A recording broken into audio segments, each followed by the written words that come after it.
Welcome po sa ating channel, Utrick TV.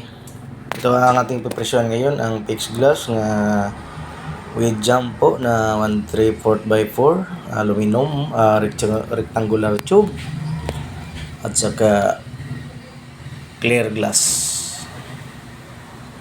Fixed glass po, ang sukat nito ay nasa 6 feet ang length niya, tapos ang height niya ay 3.5 feet.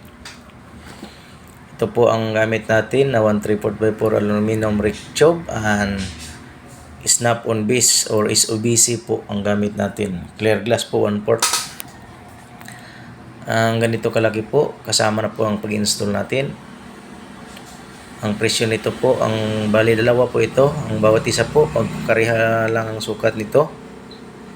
Ang isa nito ay nasa 8,400 lang po kasi 400 lang po ang square foot natin.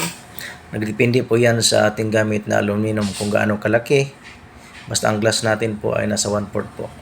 Kung fixed glass po na maliit lang ang aluminum ang gamit, maliit rin po yung presyo at saka depende po yan sa glass, reflective, tinted or clear. Ito po ay clear glass po at 1/3/4 by 4 na aluminum ang kanyang at may center po siya na aluminum, bali dalawang divide po yan.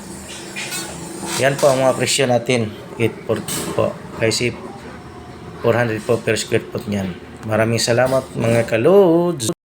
Kung mayroon kayong mga katanungan about glass and aluminum installation, tanong lang kayo dyan sa ating comment section at ating sasagutin related po sa glass and aluminum works.